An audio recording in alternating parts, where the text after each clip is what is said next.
Halo again, Bagita Boy, Saudi Boy. Halo. Ayan mga boss idol. Pauwi na tayo. Tapos tayo magigib. Kaya pa, medyo tika ako sa inyo. Usapan droga. Droga dito sa Saudi mga boss. Medyo matagal na din tayo dito. Since pa lang nung una, meron na talaga nang dumating ako dito. Dami, alam naman ng mga nagsa-Saudi yan. Kasi nga nag-umpisa ako, nakikita ko, sa harapan ko, sa tabi ko, mga Pinoy papinuno, mga boss idol. Hindi ko sinisiraan yan, totoo yan. Share ko lang, kwento ko to eh. Diba? Based on my own experience. Ngayon meron na naman mga boss. Kapwa ako driver. Kasama ko doon sa school na group. May group kasi kami. May nahuli 6 Pinoy. Iba, Damam. Kasi dito sa visibility dito sa Damam area.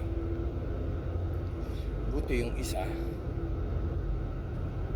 nakabakasyon. Sakto. Kasi nahuli na yung 6 eh. Siya ngayon na tinuturo.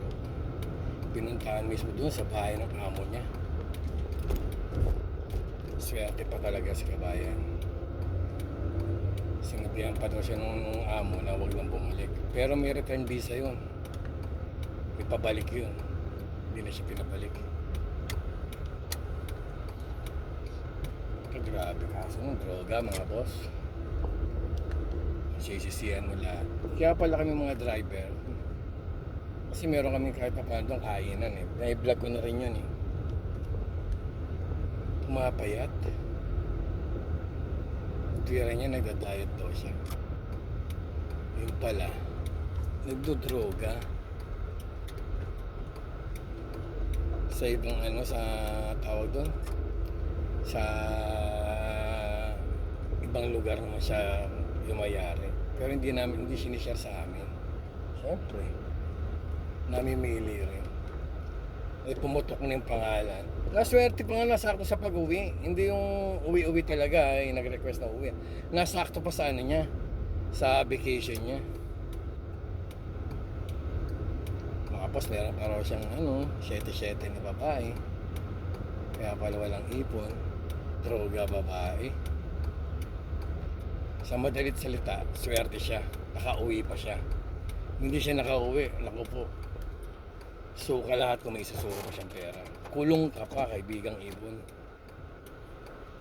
Hirap sa Saudi, di ba? Ang hirap naman sa mga kababayan natin dito. Mga boss idol. Paging pag-a-addict, dinadala pa dito. Siyempre din naman sa pagmamalinis, galing din tayo dyan. Sa alak, bisyo. Talagang nasa tao din talaga eh. Sa barkada eh. Yung dinala mo pati pag-a-addict dito. Nagbebenta ka pa, hindi ka nasiyahan. Diba? Kumbaga, sa Pilipinas, doon. Kasi doon walang tawag dito. Hindi ganun kapinsala pag nahulihan ka. Konti. Dito pag konti, putangin na mo, yari ka na. Sorry. Yari ka na dito, suka ka ng pera dito. Baka kikitain mo 2 taon, baka wala na, kulong ka pa.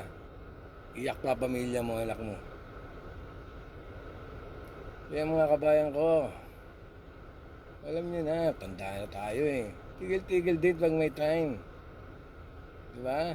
Hindi siya nagmamalinis. Kayong kapatid ni Bagito Boy, Saudi Boy, may the God bless us always. Nandito na tayo. Thank you. Salamat po.